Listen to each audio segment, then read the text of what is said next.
Cara, eu acho assim que a igreja... Eu sou um pastor. Eu falo para a igreja, né? Meu objetivo é capacitar a igreja para lidar com isso. Não existe nenhum tipo de transformação que não passe pelo evangelho. Então, a história do evangelho que eu estava contando, né? Nós estamos inseridos nela, porque Jesus ainda não voltou, né? Então, lembra que eu falei de consumação? Então, eu falei criação, queda, redenção, que é a relação com Cristo. O Redentor já veio, né? Ele é o Salvador. Ele nos resolve o problema da queda, que é a morte. E aí, nós estamos aqui no meio, né? Ainda vem a consumação. É o já e ainda não. Nós já somos do reino, já temos o Espírito, já somos filhos de Deus, mas ainda não somos restaurados. Então, convivemos com a tribulação, ainda com a presença do pecado. Precisamos ir para a igreja, ler a Bíblia, aconselhamento, conhecimento, porque não chegou no final. Portanto, a solução definitiva só virá quando Jesus voltar. Enquanto estamos peregrinando aqui, Paulo diz assim, Gálatas 2:20, é um texto muito conhecido, ele fala, já não vivo mais eu, mas Cristo vive em mim. E o viver que agora, a gente pega muito essa primeira parte, né? Já não vivo mais eu, Cristo vive em mim. Aí ele fala na segunda parte assim, ó, o viver que agora, tempo, né? Neste tempo, o viver que agora levo neste corpo, em algumas versões fala, levo nesta carne, e carne nesse texto significa corpo. O viver que agora vivo neste corpo, eu vivo pela fé no Filho de Deus, que me amou e se entregou por mim. Então ele diz assim, olha, nesse tempo e nessa matéria, eu preciso viver a partir do que eu creio. Entende? Eu vivo administrando este corpo e administrando esse tempo a partir do que eu creio, a partir da minha fé em Cristo. Então, nós vamos redimir, a redenção ela ocorre a partir do momento que Deus nos salva, nos tira da morte, Efésios 2:1, ele nos vivificou estando nós mortos nos nossos delitos e pecados, e ele nos ensina a viver pelo que cremos enquanto convivemos com coisas que sentimos. Esse é o nosso desafio. E aí, o que nós sentimos não define mais quem nós somos e o que fazemos, embora esteja presente. Então, o que eu sinto deixa de ser o centro da minha vida. Porque aí a gente chega numa outra discussão muito importante, que é cultural também. É o que a gente chama de revolução afetiva. Não sei se você já ouviu falar sobre isso. Isso é um dos principais problemas contemporâneos. Muitas pessoas ignoram. Muitos pais ignoram.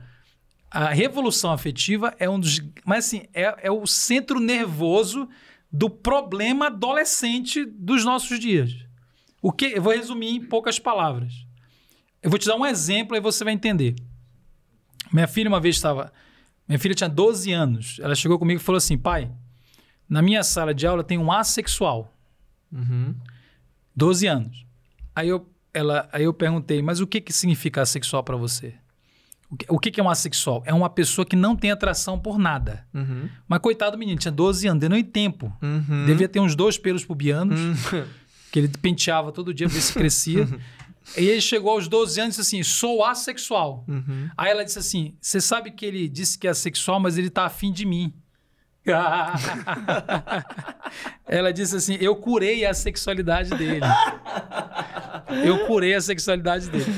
Eu fiquei pensando num menino, né, de 12 anos, que diferente da nossa geração, quando eu tinha 12 anos, ninguém nunca me perguntou o que eu era. Você é hétero? Você é bi? Claro, você... Né? Não é que estava claro, é que não era um tema. Então. Existiam pessoas efeminadas, existiam pessoas, sempre existiram. Mas não ficava todo mundo perguntando um pro outro assim, você é o quê? E aí você é o quê? Você é o quê? Você é o quê? Não havia essa necessidade de ficar se definindo na rede social. Qual é o teu pronome? Tem perfis no Instagram de geração Z, depois você olha. Primeiro, eles não têm foto nenhuma. No Instagram, eles não colocam foto no feed. Eles colocam o pronome na bio. Então, fulana, hétero, meu pronome é esse. Essa necessidade de ficar precocemente, se dizer o que você é uma grande questão adolescente hoje, que não existia antigamente. E aí, o menino é questionado, e aí, você é o quê? E aí, o mundo ensina para ele como chegar à sua identidade. Você quer saber quem você é? Tem um caminho. Você faz a seguinte pergunta: o que eu estou sentindo? Ok? Então, isso está generalizado em toda a produção cultural. Você olha para o seu coração e pergunta assim: o que eu estou sentindo? Quais são os meus afetos? Quais são as minhas atrações? Aí ele caçou e não achou nenhuma, né? E tem um termo identitário para quando você não acha nenhuma: assexual. Ah, então eu descobri quem eu sou. Eu sou um assexual. Esse menino já entrou na lista, na sigla. LGBTQIA+. O A é o assexual. Então ele chegou à conclusão de quem ele é olhando para os seus sentimentos. Há um atrelamento entre o que eu sinto e quem eu sou. Eu sou o que eu sinto e eu sou a minha sexualidade. A minha sexualidade, as minhas atrações ou a ausência delas se tornam o centro da minha identidade. É a coisa mais importante sobre você, o que você está sentindo. Tanto é que quando um pastor ele prega que adultério é pecado, o que uma pessoa que adultera sente? Como é que ela reage? Ela reage assim, ó. Poxa, então para seguir a Jesus eu tenho que deixar de fazer uma coisa que eu faço, ou que eu já fiz, ou que eu tenho vontade de fazer. Adultério, correto? Uhum. Ele fica no fazer. Eu tenho que mudar uma coisa que eu faço, ou fiz, ou tenho vontade de fazer. Legal. Quando o pastor fala homossexualidade, a prática homossexual é pecado, como é que reage uma pessoa adolescente?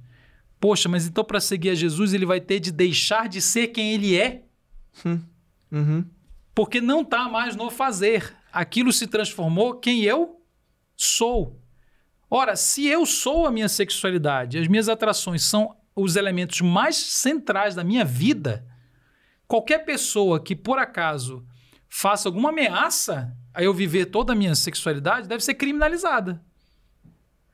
Porque ela está atentando contra a minha existência. Então, veja, a geração atual, ela atrelou o que eu sinto a quem eu sou. A minha identidade é baseada no meu afeto. Chama revolução afetiva. Então, eu olho para o meu coração, olho para o que eu estou sentindo e defino a minha identidade. A Bíblia não reconhece isso. Não existe identidade na Bíblia baseada em sexualidade. Você não é aquilo que você sente. Porque a quem você é definido por sua relação com Cristo. Qualquer coisa, característica sua, por mais importante que ela seja, ela não pode ser a base da sua identidade. Porque esse lugar é sagrado, ele pertence a Cristo. Então, há um grande problema que é o atrelamento dos meus afetos, atrações ao meu senso de identidade. As pessoas aprendem com toda a produção de internet, cultural, filme, que elas são o que sentem e que se elas não derem vazão a todos os sentimentos delas, não serão felizes. Então, existe um ideal de identidade e um ideal de felicidade baseado nos afetos do coração, que é o contrário do que a Bíblia ensina. A Bíblia diz quem você depende da sua relação com Cristo. Existem duas identidades na Bíblia, mortos e vivos. E o que divide as duas identidades? A pessoa de Cristo. A pessoa de Cristo é a única coisa capaz de dividir o mundo em dois tipos de pessoas. Quem tem Cristo é filho de Deus. E não é filho porque merece, é pela graça. E quem não tem o filho está morto nos seus delitos e pecados, Efésios 2:1. E não importa qual é o pecado, ele está morto. Então, a grande questão hoje é essa. Eu diria que essa é a maior mentira contemporânea para adolescente. É o atrelamento de quem ele é ao que ele sente. O que ele sente é importante, o que ele sente deve ser ouvido. Eu não estou pedindo para ele fingir que não sente. Eu não estou dizendo que ele deve negar o que sente. Só que o que ele sente, por mais relevante que seja, não é a base da identidade última desta pessoa. Porque senão, esse lugar que deveria ser ocupado por Cristo está sendo ocupado por um ídolo.